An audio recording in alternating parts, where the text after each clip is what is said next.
Hello and welcome to another edition of DIY Indie Music Musicians Talking Music. And today I've got Diddie Hair with me. How you doing, Diddie? I'm doing all right. I'm doing good.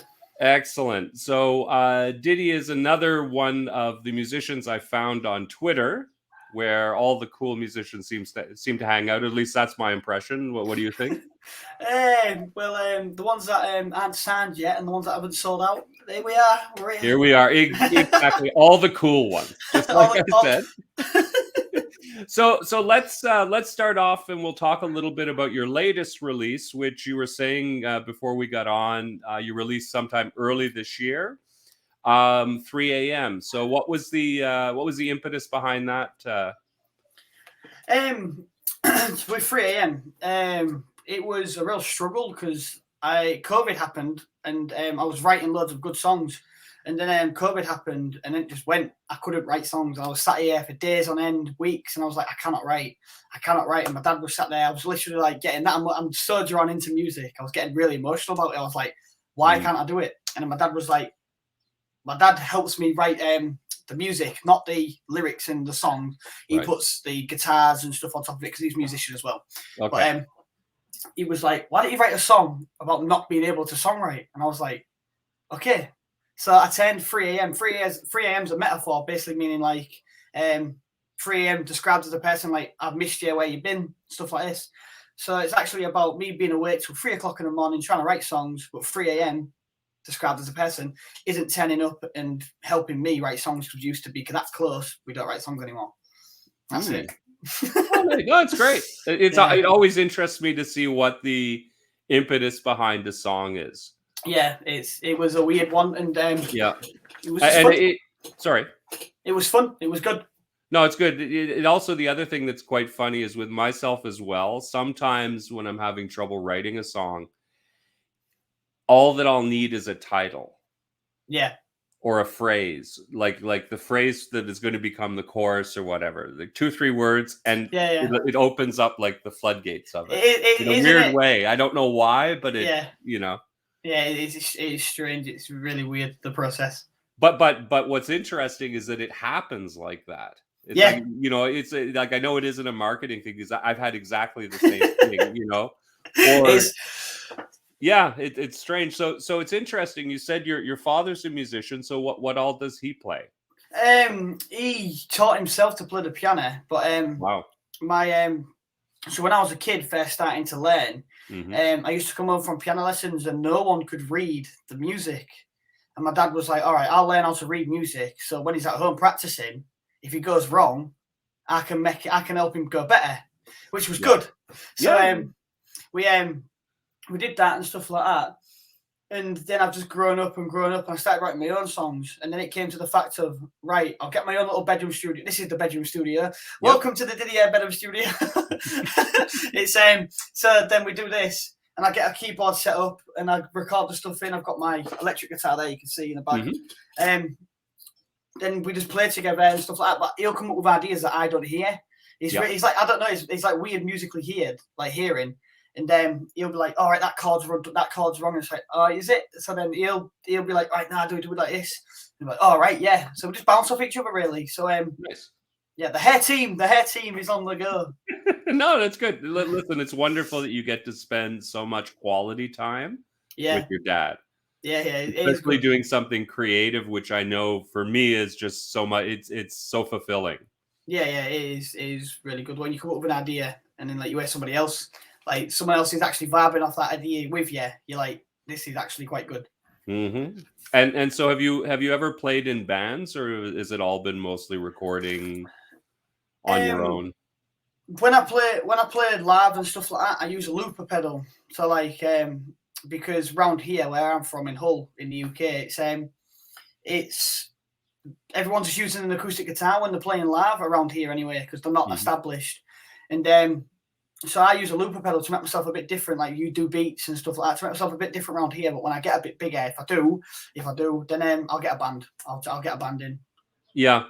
No, I've been fortunate enough to be in bands a couple of times in my life. Showing off. No, I'm not showing it. You know, I mean, maybe things have gotten different. I mean, it used to be back in the day, you didn't have the opportunity that, let's say, we have these days with home studios, because we're in my home studio, right? Yeah, that's it. Yeah. So you didn't have that. So if you wanted to record anything that didn't sound like it was recorded on a cassette machine, right? Yeah. In a rehearsal room, where it would have sounded like crap generally. Yeah. You had to go into an actual studio that cost hundreds of dollars an hour. Yeah. Hundreds No, of you can pounds do it an on your hour. you can do it on your own. So the way you ended up doing it is you form bands. Yeah. Right? You need a guitar. You know, if you play guitar, you need someone to play bass and drums at least. Right. Yeah. And then you actually have a band. So, but the point I was going to make is that in terms of that, if you really enjoy the collaborative aspects of it, you should almost get into a band just for that. Yeah. Because the collaboration of it, you learn a lot, and it's just a lot of fun practicing with the band. I've had I'm doing university work now, so I'm doing I'm in college university. I've got loads of handing dates for next week. So today I've been this is why I had to push loads of stuff back to do this interview. I played in a band at college, and like we're doing a performance next week. Nice. And I'm playing my own songs. Like I've got Superhero. I'm playing my latest single 3 a.m. in the band, and it just brings a whole nother level to it. And I'm just sat there with a big smile on my face, like just containing the happiness of like, this is my song. I wrote this, and it's like I wrote this song, and it's like just coming into something that's going to be so good live when I could get it with a band. And playing it with a band for the first time in college, it's just having that collaborative aspect about it. It's just so fun. No, it's fantastic, and I can only imagine what it's like too when you hear someone else playing something that you composed, and then bringing some extra element to it. Yeah, that you might not have on your own. So you know, it's just like, I don't know how to explain. It's like when you like, if you've ever fallen in love, this is the way I can explain it. If you ever fall in love, everyone falls in love, and it's like this weird feeling in your stomach. And it's like this, like, oh yeah, this is good. I like this feeling. I like this. And then like, when you're doing this in music, like people that don't know, when you're doing something with music, the passion of doing it, it's just, I don't know. I just love music. You and me both. Yeah, it's so good. And what I find the best is the signal for me to stop working on something is when I start getting goosebumps. Yeah. Right. That's the point. You know, it's like, I'm done with this. I don't know what else you could do. You know, and you don't want to risk losing that. Yeah.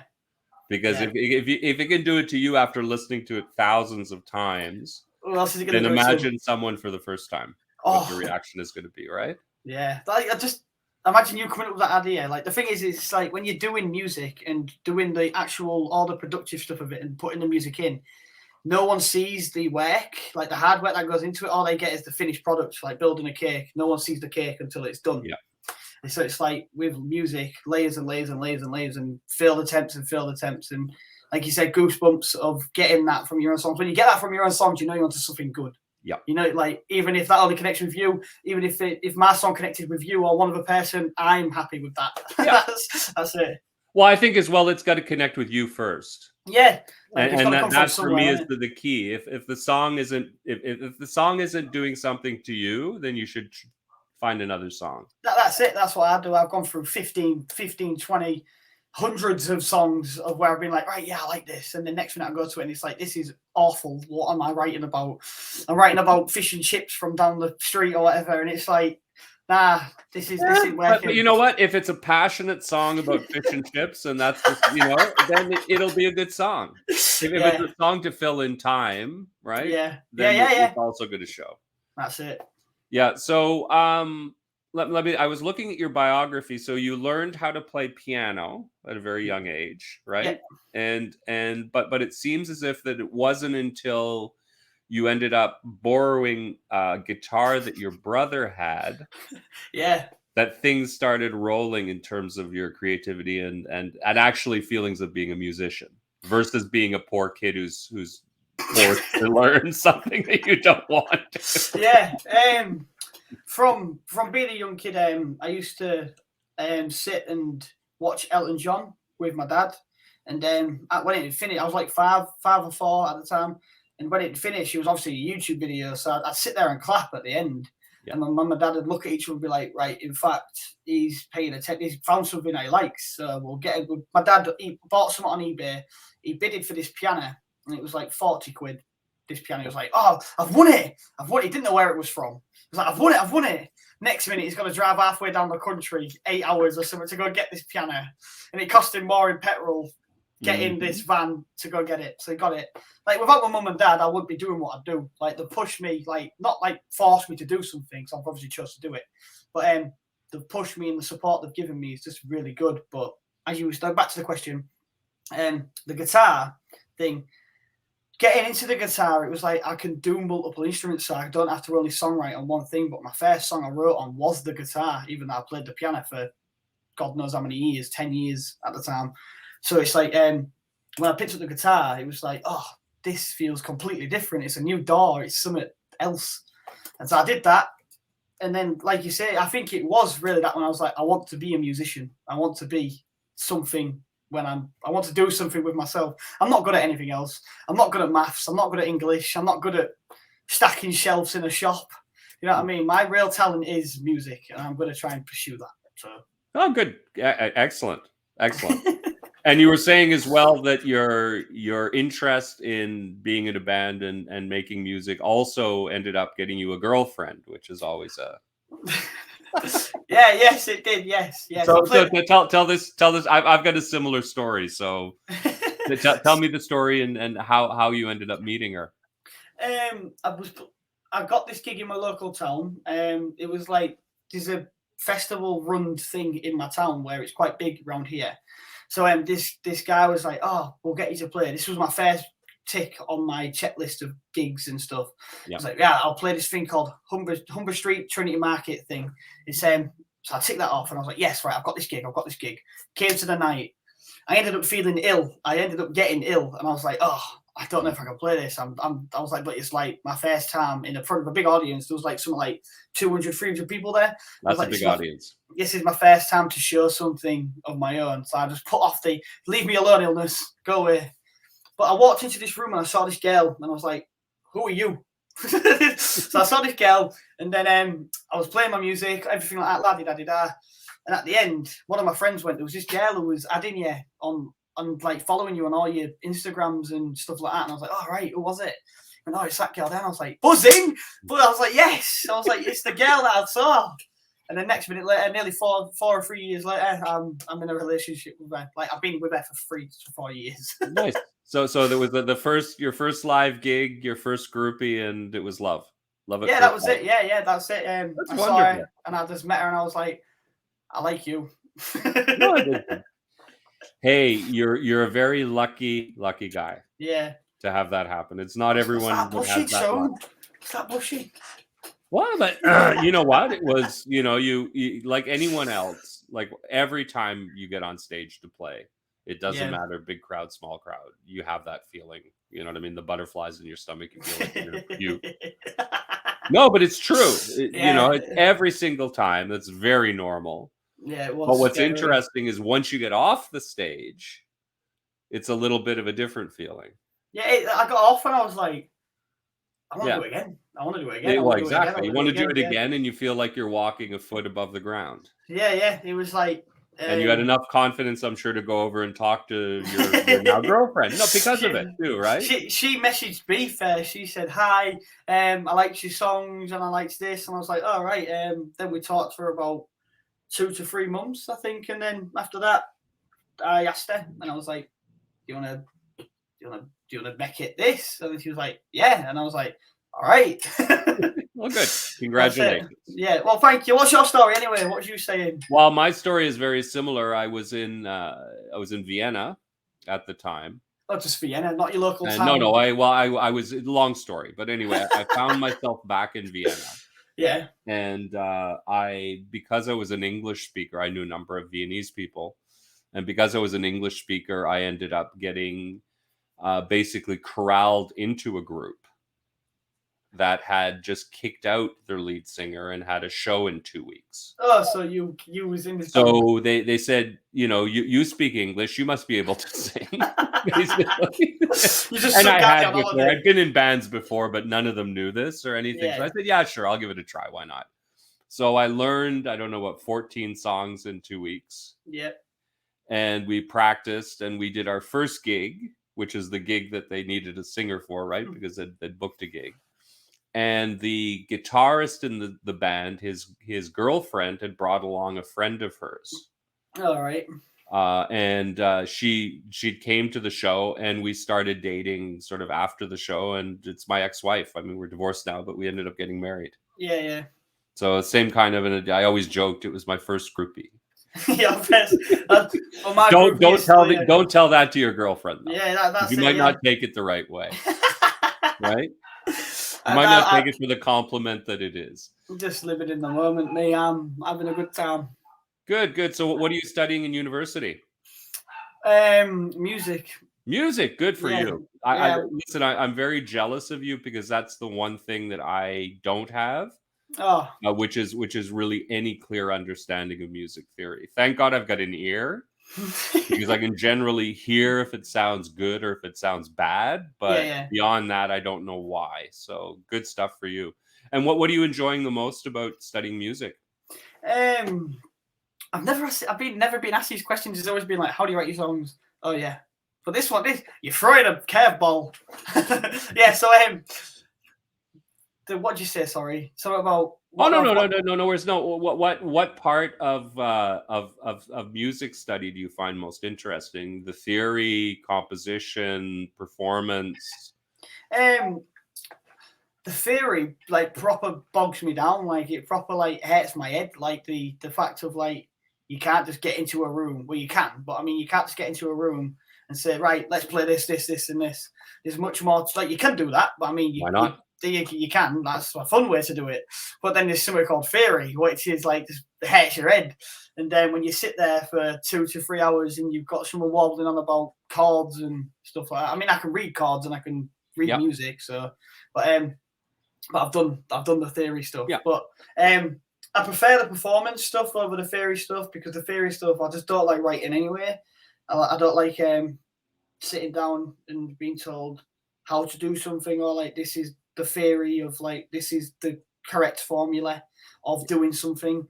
So when you get down and perform or write and do stuff like that, it's sort of like your own little sprinkle and stuff. But when I'm at the college and stuff, I'm sort of developing new relationships with people that are there. So I've already found someone that could be a potential guitarist. So excellent. He's in the books. Listen, that's how you're going to find people. And you also, you have the advantage of playing all kinds of different styles. Yeah. Including things you might not have thought to play or particularly wanted to play. Yeah. So you start doing it. And you have, the chance to learn other instruments. Which is already great. Like being a multi-instrumentalist would be, if I ever have a band, I want to have one of those. Yeah. That's what it expands so much, in terms of your songwriting to just know, okay, fine, I want a solo, but I don't want a guitar solo. Yeah. And you have this guy, he plays oboe, clarinet, you know what I mean? Yeah. That's enormous because all of those are great instruments in moderation, right? Yeah. I don't necessarily want to hear sax solos all the time, but once in a while, it can add a lot to a song. Yeah, it can. And it's great having that on tap in a sense, right? Yeah. And also the rehearsal spaces. I'm sure there's a studio space as well to record. Yeah, it's in. I'm actually going to use it on Monday in my college. I used it for on my YouTube. There's 3 a.m. acoustic. That is the studio at my college. So nice. Okay, I was looking at that before. Recorded that inside the studio at my college. So that sounds good. Yeah, no, that's great. When when I post this up, I'll make sure to include all of your links and people can check it. That's fine. That's fine. Yeah, no, I was looking at it before though. That's a lot of fun. Yeah, it's good. It's like the access you've got. Like it's all about multi-instrumentalists. Like on my course on the college, there was 4 of us, but now there's 3 of us, and but there's 2 guitarists and I'm a singer, I'm a guitarist, and well, there's 3 guitarists, 1 pianist, 3 singers, and so the teachers were multi-instrumentalists, so they can play bass, drums, keys, whatever, sing, and it's like, so the teachers, they can come in and cover while someone's not there, or we haven't got the people there, so it is good to have them connections as well. Yeah, well, one thing I'd throw out to you too, you obviously have a facility to learn instruments, and if you're curious about being a musician, pick up the bass. Yeah, that's what I mean. Everyone talks about the bass. The bass is meant to be like the god of all instruments. No, it's not the god of all instruments, but what you'll realize when you start getting in and around bands is bands are always looking for 2 things: bassists, drummers. Yeah, because then are the ones that link together anyway. Yeah, they're the ones that link together. Bass is less equipment to lug around. Right? Yeah. Yeah, and if you already play guitar, I mean, it's not that much different to play bass. It's a different role. You're just missing the 2 bottom strings, right? But you're playing a different rhythm. But and it's also it's an accompaniment to the drummer, right? You're on the beat. You're not doing the melody. Yeah. But beyond that, no, seriously, especially if you sing and you write, you play bass. How many bassists have done really well for themselves? I can think of 2 offhand that have probably sold maybe 500 million records between them. Paul McCartney. Yeah. Sting. Lenny or Lemmy. Yeah. You know, and the thing is, you will find, like, as a singer, there's lots of competition because everyone thinks they can sing, whether they can, right? And within a degree, they're right. Every voice is different. Everyone can sing, but it's just everyone plays guitar, right? Yeah. How many guitarists are there? There's like 3 guitarists in your band. Right? Yeah, well, think of it. Yeah. You know, I'm not telling you things that you shouldn't already be figuring out on your own. You're a smart guy. You know. Yeah. But no, I would seriously take the opportunity. You don't even have to buy a bass. You know that you're going to have one from tool that they're going to give at the you. college, yeah. Exactly. So you take advantage of it, because then if you decide you want to get into bands or you want to tour or whatever, when that becomes more and more possible, listen, you're going to have a lot easier time being a bassist. No, I'm not joking. I know. And also in terms of your work yourself, you know, it's like Prince played all the instruments. Yeah, he played everything. Records. Yeah. You know, you know, Stevie Wonder was the same way. Yeah, he played. I think he played everything. You know. Yeah. I know that he played drums on Very Superstitious, I think. Yeah, he dropped most of the drumming on all of his stuff was him. Yeah. He played bass. Well, he played keyboards like crazy, right? Yeah. There was very little he couldn't do in a studio. Yeah. And literally what it means is that, you know, if you can hear it, and the other thing is I find that it'll open up in terms of your composition, your ability to compose, because you're going to think in different terms. Yeah. That's what I said about the piano and guitar. Oh, definitely. The piano, but I never wrote, and then guitar, I started writing. So maybe this is something like, if I developed more, I could potentially find more avenues to go down. Yeah. No, it's I think the more tools you have in your toolkit, the more you get hired. Yeah, that's it, isn't it? Yeah, because then, like, you can be more like, even if things for me didn't go well, say like writing and stuff like that, I could be a session musician. I want to do something in music either way. Yeah. Then I would say, listen, then embrace the opportunity your parents and your talent have given you. Yeah. Right? While you're in school. Yeah, that's it. and if you have any luck, you're going to find some really great people. You're going to put together a band, and you'll get signed out of college, and you'll do something great too. Well, we'll soon see. What we can always soon see. So how long until you graduate? How long until you graduate? I'm doing the foundation degree at the minute. So this ends next week. So I'm doing my hand in next week, the gig with my college band. We're doing that next Wednesday. And then I can choose whether or not to do further and go for another the degree, the proper degree, to get the proper degree, and then you can go for bachelor's and stuff like that if you want to. But all I'm doing is getting this, so it's on paper to say that I am certified musician. I am a musician. Yeah. I know what I'm on about. That's all it's for. It's I also at the minute don't want to be working full time, because I feel like I don't want a proper job. I want because the music isn't a job to me. Music is just fun. You know what I mean? And if I get paid from it, it's fair enough. But I need obviously something to pay the bills. So Yeah, well, but the other thing, it's interesting. Last night I was out. A friend of mine, well, the ex drummer from one of my bands, has this thing organized where he's. It's quite fun, and it's been going on for a while. They do sort of a free show in it's literally in a garage, all right, in an alleyway, all right, behind someone's house. And the alleyways, there isn't much traffic, so people are out with lawn chairs and all that, enjoying themselves. And I was speaking with one of the musicians who was playing at it, and they're jazz musicians. And I'll be quite honest with you, out of all the musical styles, the one that I've got the least love of is jazz. Depending on what, right? Jazz is jazz. You just got to take it as it is. Yeah, well, I mean, when it's good, it's great. Yeah. And when it isn't, oh boy. Sometimes it just sounds like people play wrong notes. That's all I can say. Well, and the other thing, was interesting is we were talking about it, and the whole point of this is that, the thing that I found, like we were talking about it, and he was saying that jazz was invented, right? Because you had all of these musicians who were professional musicians that were playing like the Beatles back in Hamburg, literally 10 hours a day. Yeah. Right. And they got the same thing over and over and over and over again. If they were in part of a little orchestra, or they were the band on a ship, or whatever it was. Right. And they got so bored of this over and over. That's how jazz started, because they started fooling around with it. Yeah, that's all it is. Right? The standards, right? Yeah. And I think that, you're going to enjoy music, but once you turn it into your profession, you're going to have to find something else. Yeah, you got to find something else to fill that. So that you don't get bored. Yeah. And it's either learning new instruments, it's doing new things. You're lucky in the sense that you can read music, so you're ahead of 90% of the musicians to begin with. Yeah. And especially if you wanted to go and do studio work, that's really important. Yeah. Because you got to sight read like really well. Yeah. And you got to nail it within 2 or 3 takes. Yeah. You got to know exactly, but it's very lucrative if you do that, right?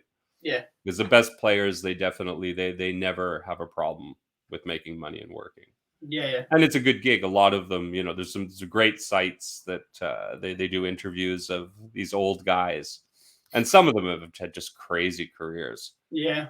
Like the Wrecking. I don't know if you're familiar with them, the Wrecking Crew.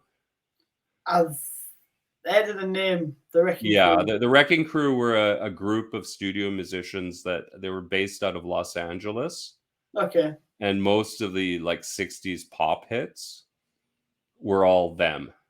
Everything from the Beach Boys. They played on everything. Yeah. That's where I read them from, the Beach Boys. Yeah, and there's a couple of groups like that, and they've had great. There's what were they called, the Swamp Crawlers or something like that. That was the group who were in the Muscle Shoals, which is the big. Well, that was the big the Motown stuff. Oh yeah. 60s, Sam and Dave and all that kind of thing was all recorded in this dinky little studio in this small little town in the middle of nowhere. Just imagine that, back in the day, I don't know, doing that. I don't know. Today, anyone can do it. Anyone can do music. That's the thing. Not anyone can make it, but I mean, anyone can do music within, like I said, I've got a studio set up here. Yeah. People message me saying, "Oh, where do you do your recordings?" Round here, where do you do your recordings and stuff like that? Because I don't know. I've had a couple of messages saying, "Where do you get your mixings done? Where do you get your mixings?" And it's I've gone out, gigged, saved my money, bought myself some decent. I bought Yamaha HS7 monitors. I've got a MacBook that me and my dad laid out the money for. He's like I said, the support from them's unreal. But I mean, microphones, guitars, and stuff like that. I've saved up, done that stuff for myself, so I can have that top end quality. Not just a case of, I don't know. I've been into a studio once, but I've never properly done studio work like that. But I mean, everything I've done is from a bedroom. So if you do hear my music, whoever's listening, if you do hear my music, that's the thing. It's from a bedroom in the UK, in a small bedroom, like he just said. it's in a dinky place. So this is my mum and dad's bedroom, literally. As you can see, this is a bedroom. This is mum and dad's bedroom. This is it. So I'm not lying. No, and listen, it's like this is my living room, and it's exactly the same thing. You know, I've got my desk, and behind my desk is my keyboard. That's it really fits. And actually, it's good because I could plug it in quite quickly to get MIDI into my computer. Yeah. Once you get the idea, you gotta go. Well, otherwise you forget it. Yeah, that's it. You know, and what's funny with me is I don't play piano, but I compose on it. Do you not know how to play the piano, but you compose on it? I've taken. I mean, I know some. I can pick out some chords and things. Oh, okay. But beyond that, I couldn't play a song from reading it or anything like that. Well, that's strange. No, whatever works for you, isn't it? Well, I mean, the thing is, you have to be. I think in some senses it's a strength of my songwriting because I have to be creative. Yeah. I have to find ways around problems almost immediately. Right? I don't have the facility that I can basically play something that I think is mine that I probably just unconsciously heard, from 3 weeks ago or something like that. Yeah. And if anything, I don't have the hindrance of musical theory to tell me that no, I shouldn't do this because theoretically it doesn't work, right? Yeah. That's the good thing. Well, exactly. But I sometimes, when I hear some things, I definitely get a little bit jealous because it's like, oh, you know what, I'd like to be able to play anymore, or to be able to play live, or that kind of thing. Yeah, it's I know, like you said, like the music, like people say there's rules and you've got to follow if you get a C scale, it's like a 1-4-3 pattern, like 1 like C F G. That's a pattern. Yep. It's like and people said, like, I've been told never write a CFG song because it's boring. It's so easy to do. So if it sounds good, I don't care. If it sounds good, like, you know what I mean? Like, I'll write what I want to write. I'm not trying to please anybody. That's the thing. I'm trying to write for me. And when the songs go out, they are my songs. But if anyone connects to them, that's somebody's. If it was a slow dance song, that's their wedding song. That's their song that they broke up to, or something. Because I've got a wide range of songs. Yes, no, I noticed it. I was listening to your stuff before, so it's good. It's good to see, and I hope you continue on with it. Yeah, I'm continuing to explore. Yeah, I'm still exploring. Like when I've gone down the idea of should I do an EP? I've done an EP before. I've done one EP, but I'm finding singles a lot easier to manage because like once you've done a single, you can focus all your energy into that one single, promoting it, and then pushing it out. But an EP or an album, I'll probably do another EP. I won't do an album yet if I did do one because I won't release no music for a while. That's the way I'd see it anyway. I won't release no music for a while, and then when I put it out, people will be like, "Who are you?" Anyway. Yeah, well, I listen. I think it's a matter of building up like a catalog of stuff. Yeah. And the other thing I found that was interesting is my last release was an EP. Before then, I just did singles. Although I did a single that was 3 songs. Oh, okay. So, it was like it was actually an EP, or it wasn't really, And what's interesting, the last one I did was a 6-song EP. And what was nice about that is that once I got it out, it was more work, obviously, because I had to do 6 songs at the same time. Yeah. But once it's out, it's given me the opportunity. Now I'm working on an album. You're working on an album now? Yeah, I'm almost done it. Oh, well. Very close. Well, I wish you the best of luck for your albums are so like draining to me.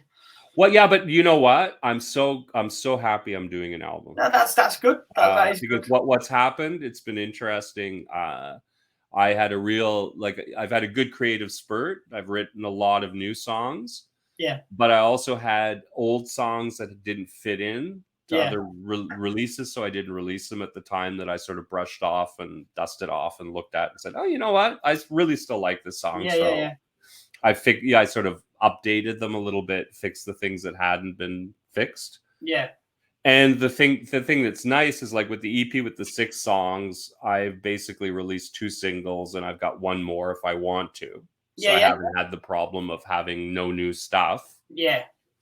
But when the album comes out, it's going to give me a big breathing space because I'm not going to really release anything for a year after. Yeah, because it's like once that album's out, it's like, right, this is all the work I've been putting in. Exactly. And the other thing, quite frankly, on the album, at least I think there's at least 6 singles on it. Yeah. That I want to release from it. Yeah, well. So, you know what I mean? So I've got no shortage of stuff to release in the next, after I've released it. Yeah, that's the only thing that I'm finding with singles is I don't know. I feel like no one's waiting for new music from me at the minute. Well, I've had people message me saying, "Oh, have you got new stuff coming out?" Or like when you said, "Have you got anything new coming out?" And no, not yet. I haven't. And it's like it is a lot of work to do music anyway. But I mean, I love doing it. But I'm 21. I'm doing my driving. I'm doing college. I'm doing a lot of stuff at once. It's not like I can just focus on this. I've got a job. I'm trying to do everything at once, and I'm still doing music. I'm not giving up on music. I never would. I love it. But it's like I'm going to keep going. And once I've passed my driving and stuff like that, I can actually go further out into different towns and go busking and stuff like that. Yeah. I mean, I'm 21. I've still got a lot of experience to do. That's the thing with songs as well. Is my experience always seems to be about at the minute is break, heartbreak, love, and trying to get out at that, like that songwriting one. I've never done anything like that. So it's like getting out that avenue of don't be boring, don't fall into a safety net, push yourself, be creative. Mm-hmm. That's it. So tell me, with your process, do you tend to write lyrics first and then the music afterwards, or the other way around, or both? It varies sometimes. I've been sat there before and I've had tunes in my head and I've wrote them down, like voice memo done on my phone. And you sat there in the bath singing, and my mum's like, "Why are you singing in the bath? What are you doing?" And we sat there going, "I've got a new idea. I've got a new song idea." But no, I usually write the music first, and then I write a chorus. But I usually did it from verse to end, verse to finish. So I'm like, all right, I'm gonna write this first verse, pre-chorus, chorus, verse, chorus, middle eight, chorus. And that's what I usually go about. But this new song I'm writing, same with 3 a.m. I actually wrote, I did a new technique of don't try and write the finished product first. Like, because if you try and write the finished product and be like, right, this is going to be the first, this is going to be the first, either way, you're just going to end up draining your head off. So I just wrote loads of lyrics down, and I had about 4 drafts of lyrics for 3 a.m. and I got the final product in the end. But with this new one, I wrote the chorus first. Now I can't find the verse. So the chorus, the hook is so good, and like when it comes out, I'm going to be so happy that it comes out, because it's like it's about going out. This is what I've got in my head. It's about going out on your own with your friends into a town or go to a bar and you're having some beers and you see someone in this club and you're like, I like you. Look, you see the relationship back to when I met my girlfriend. Yep, so you go out into this club and you meet this person and it gets to closing time and everyone's like, you got to go home. But then you're with this person, like, I don't want to go home yet. So it's like, I'm not ready yet. I don't want to go home. So when it comes out, you'll see the connection. No, listen, it sounds to me like you just explained all of your verses. Yeah. Well, you just need to get them down on paper. Yeah, that's it. I just need to wait. Just need to get a way of getting them out. And like, I know what I want it to be like. I know what I want the song to go like. But it's just then I'm sure you know the only thing you need to do now is start writing. That's right. Yeah. And then you'll edit it into shape, right? Yeah. No. So you've got DIY music talking. This is it. This is the preview. Yeah, well, there we go. Yeah. So what equipment do you have? You said you've got a MacBook. I've got a MacBook. I've got Yamaha HS7s. I don't know if you can see these one set. Them. Very nice. Them. Very nice. I've got HS. My monitors. Sorry, one set's getting it all out. No worries. I've got this set up ready. Just dip myself on the end of it. Ooh, that's very professional looking. SE 22,000. It's an SE brand. I don't know if it's any good. It was like it's interesting. I've never seen one with a shield like that behind it. Oh, it's just a vocal booth, but this. Yeah. No. It's an interesting. Yeah, it's a nice one. Yeah, that's my microphone. But I do most of the recordings here. I've got a Nord. Do you know what a Nord is? Mm-hmm.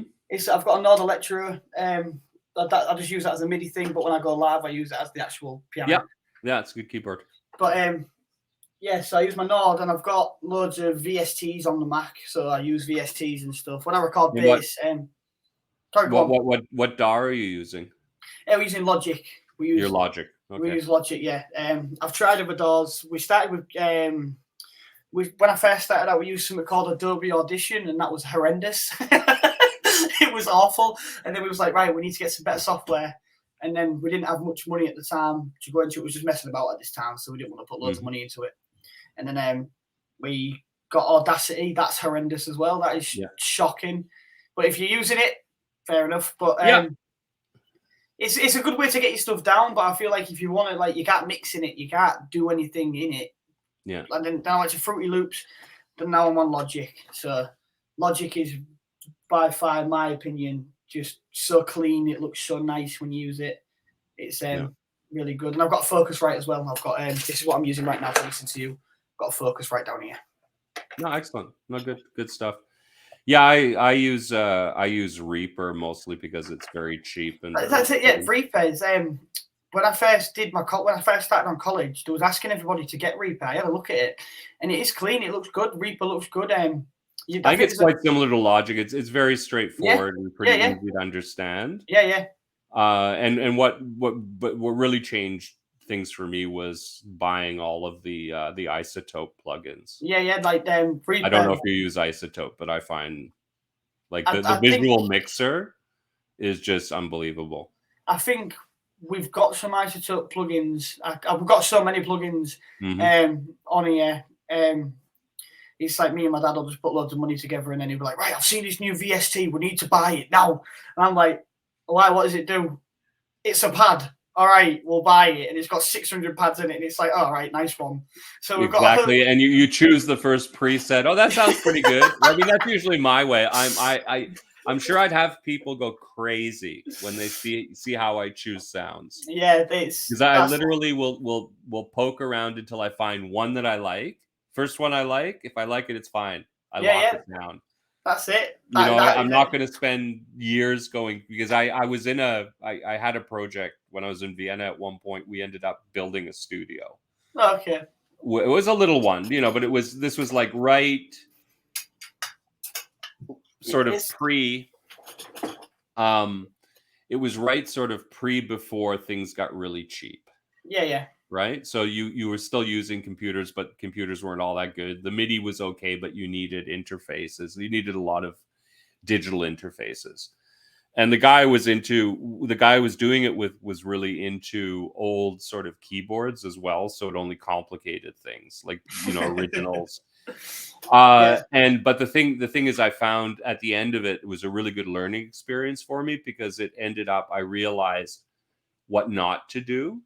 Yeah. In the sense that you don't want to spend too much time choosing sounds. Yeah, it's because you can fall down a rabbit hole. That's it. Yeah, there is so many sounds. It's like, once you've got that idea in your head, bang it out. You know what I mean? Even if it's not the right sound, just bang it out anyway. Yeah. And then or sometimes I find you find a really weird, interesting sound, and I'll build a whole song around it. Yeah. Like if you find something that like is a really cool hook. Yeah. That's half the time just by chance, because you're noodling around. Yeah. And you make a mistake. And it's just like, hey, wait, what was that? And that's what you heard, right? Yeah. And you play around with it until it's no longer a mistake and it becomes a hook. Yeah. That's the thing with it. If you look at it like, is that the right sound when you first choose it? Are you ever going to produce anything? No. That's it. Are you ever going to produce anything? Because if you're so hooked on, that's not made right, because Ed Sheeran or someone else is using this sound, don't be like them. You know what I mean? It's whatever you get. Yeah, it sounds good. Use it. Who cares what sounds he's using? Unless it's a really cool sound, and then I want to know what it is. Yeah. I probably want to use it. Yeah. No, it's like one of the smartest things I ever heard, and I learned in terms of production. It's probably one of the things that has been most useful for me. Is I think it was Tony Visconti. I don't know if you know who Tony Visconti is. He was the guy who produced most of the early Bowie. Oh, okay. And actually produced most of Bowie through the end of his career. Actually. Who's Bowie again? Who's Bowie? Exactly. No, but he was in. It's funny, they were in a band together, and Tony Visconti played bass too. Yeah, he's a bass player. So see, That's how we got Oh, to oh, oh, know. oh. Yeah, Okay, that's it. Yeah. and but he was also a producer, like from the '60s. He's an American who moved to London because they needed people who were producing the way he was, which is the modern producer. He was one of the first ones. Anyway, he and Bowie was interesting because Bowie worked very fast. I don't know if you've heard any of the stories, but he was really fast in the Yeah, yeah, studio. yeah. He just like pick And lyrics out of hats and stuff, and he then would just write it. lyrics as they were going, but he would also he'd nail vocals in one take. Yeah, yeah. Like the first time he sang it. I sing that way a lot too, because I find you get a much better performance. You get the raw emotion, don't you? You get the raw. Well, it's feeling. not only that. Sometimes the first time you sing it, you're like, especially if you're unconscious about it. I try to have my ego as far back as possible when I'm singing, if that makes any sense. Yeah, yeah. So that it's really you're just letting your emotion and your instinct direct your voice. Yeah, yeah.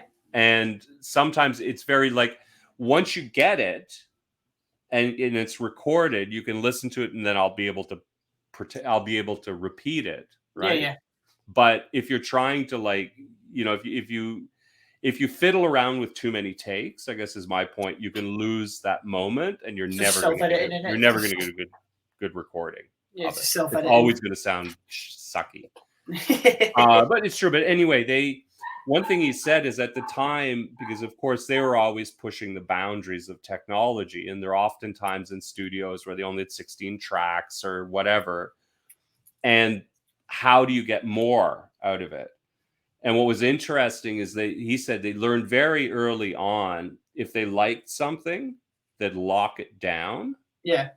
And not change it. And then use that not being able to change it as a means to further develop the song, right? Yeah. Because you have to play around this now, And I found that that's really useful in that you don't then have that syndrome of spending a year and a half fiddling around and continually going and fiddling around. And, because if something is, well, it's problematic, right? Because I think that's like the biggest danger in home recording. Yeah. Like, just don't self-edit yourself too much. Just what will be, and if it goes your way, it goes your way. If it doesn't, and if it doesn't, you can throw it out and start over again. Yeah, that's it. Yeah. Or whatever. But no, it's good. And so you said you're working on new stuff. Yeah.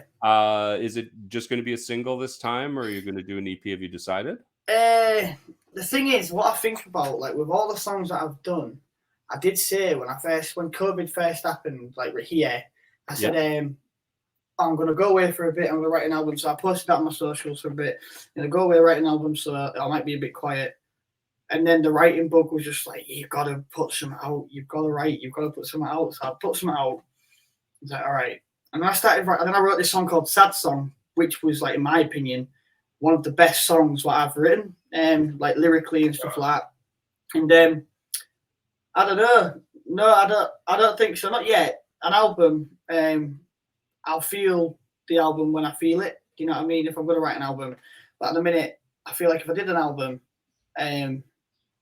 it'd take me at least a year to get the songs, then to record them, then mix them. I'd be gone for a long time at the minute. Like, an EP is a lot more realistic for me to do at the minute. You know what I mean? Yeah. And so how many songs do you think you have if you were going to do an EP? If I was going to do an EP, I'd go for four or five EP songs, and then but to do an EP, I'd still say singles for me is what's still dragging me to go, like, to write, because I feel like it's a lot more easier to do. But then again, like you say, if you do a singles, then once you release a single, you've got to worry about writing another single, because then you've got no more songs. Yeah. I found it much. I started out that way. I found it too much of a grind. Yeah, it is. And the other thing too is that you miss out on one of the biggest joys of doing an album is the song order. Yes. It's interesting because it affects what songs make it onto an album, because the songs have to work together, right? And I think sometimes it really enhances songs in ways that they wouldn't be as good except that they're in between two other songs. And it gives another aspect, and I'm sure you know from listening to albums this effect. You know what I mean? Where it's really the whole as a whole, it's stronger than the songs on their own. Or Yeah, maybe it's just like after hearing, it's like boom, this one, oh, this is great, and then the next comes on, and oh yeah, wow, yeah. and then It's the like, third one, and you've already sort of forgot the first one by then, and by the time you're through the side, you want to play it again because yeah, oh, I want to hear that first song, right? yeah. And you don't It's, get that effect from a single, I yeah, don't think, it's unless the single's like really good. Yeah, once it's like, I feel like the singles, when if you do an album, the singles, I don't know how they work because some people do it differently. Like some singles, people release them as just teasers to be like, right, the album's coming, or some people release the best songs from the album as the singles. Yep. That's what I've seen people do, and then the album comes out, and it's like, I don't know. There's many ways you can do it, isn't there? But yeah.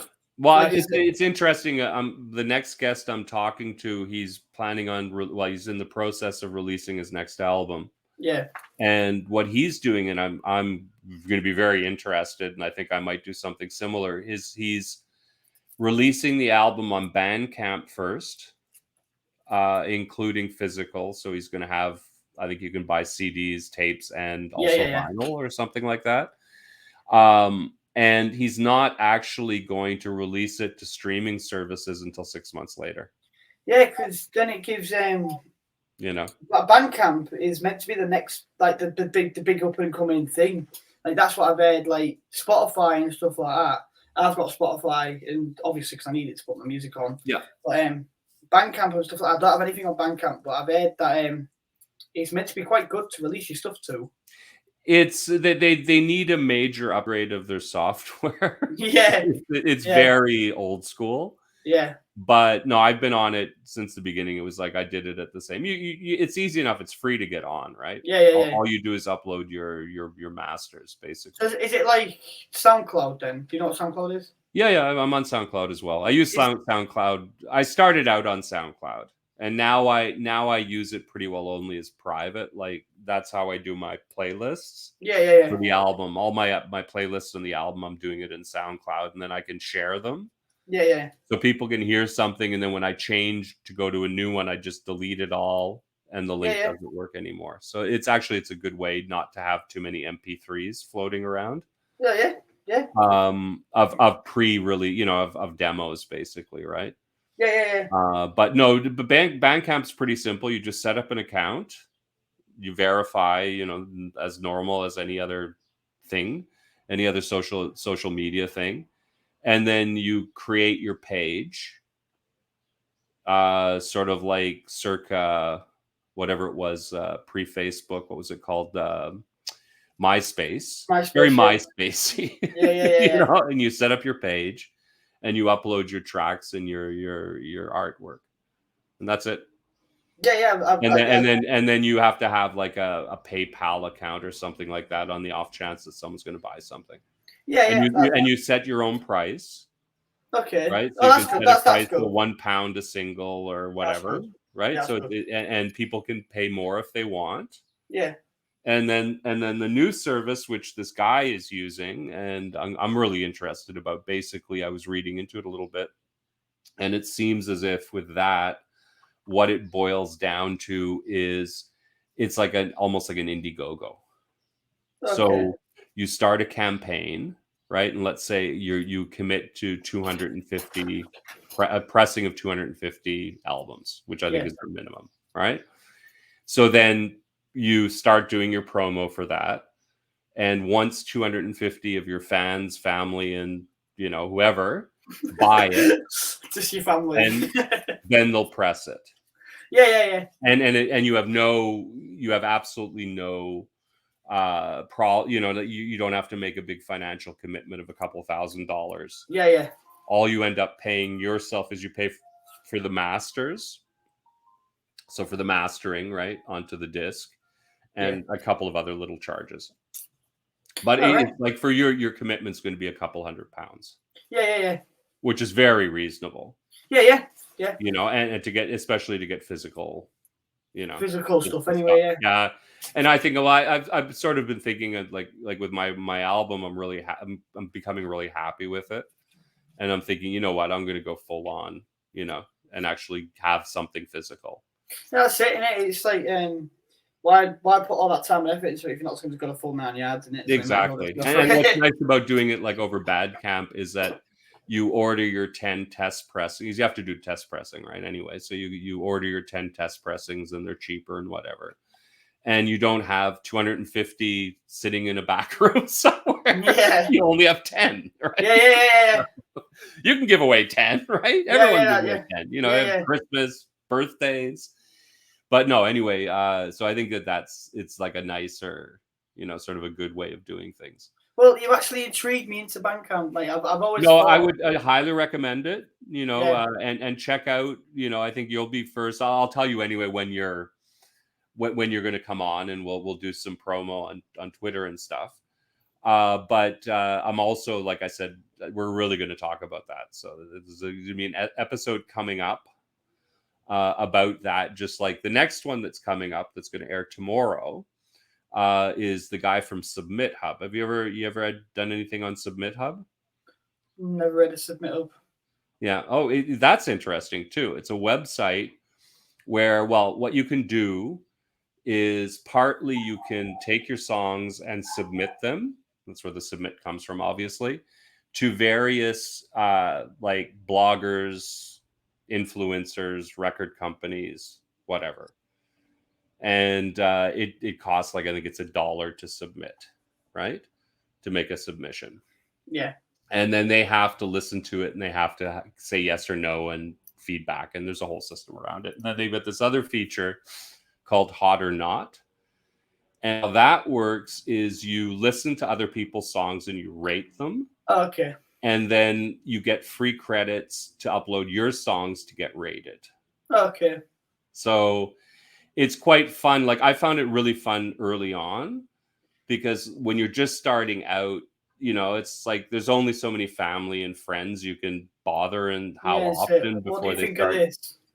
Exactly. And you want to get feedback, but that's not really the best feedback. No, it's because it's like you'll have someone who's like, oh, it's good that, and the next someone who doesn't know you at all giving you feedback. Yeah, and it's good for that, especially if you're working on a song and you're unsure about it, or you want to see what a reaction would be, because then you can upload it like from SoundCloud using not your name, like some fictitious little account, right? And there's actually some famous bands that have done that too. They've sort of tested things using, you know what I mean, using it under a false name, like under some pseudonym. Yeah, so it's like an anonymous name, so like they can see if people are actually gonna like it.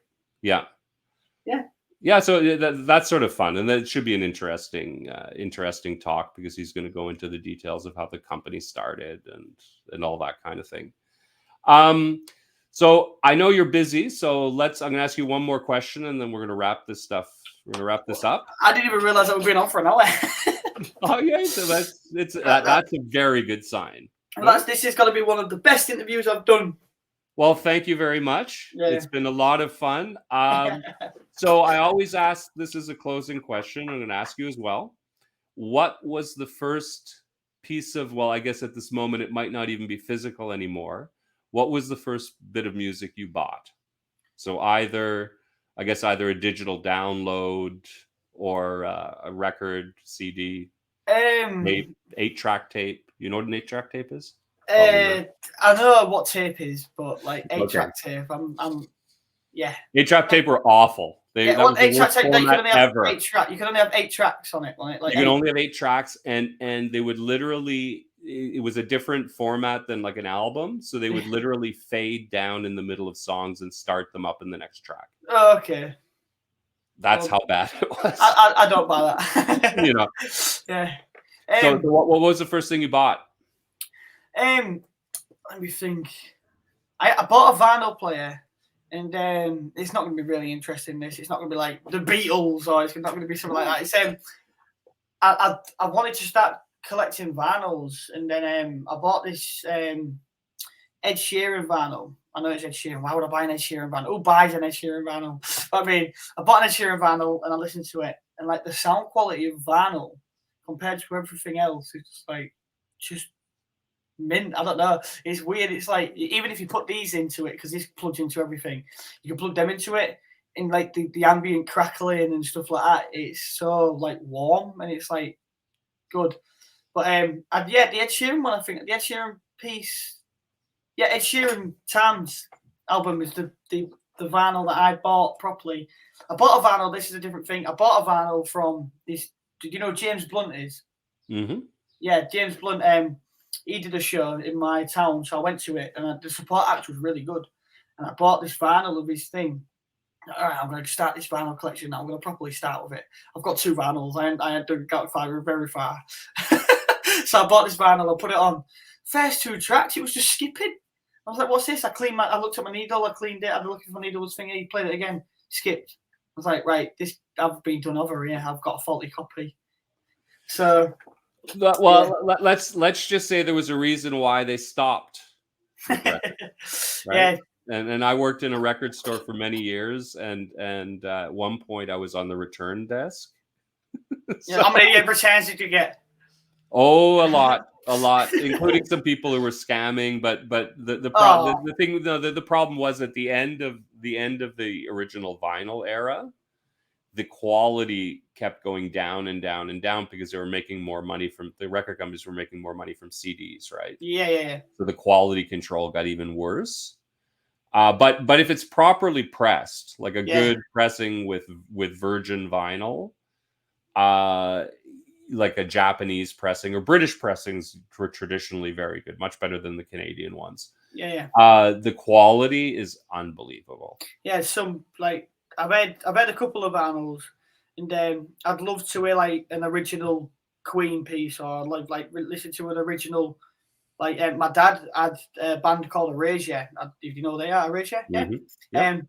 He had all their things, and he was like, he wished he collected them instead of playing the death out of them, because they had like red colored vinyls and see-through vinyls. And oh God, like he played those ones. See, you should have bought a normal one and kept the other one as a collectible. See, this is it. Do you want to scold him? No. You can scold him for me.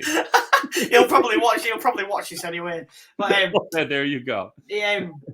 Dad, why did you play them? So yeah, he played them, and he was like, "Oh no." Because this well, you know what, you should go, and if you've got a turntable now, you should go out, and I'm sure you could still find like get a Japanese vinyl pressing of like A Night at the Opera.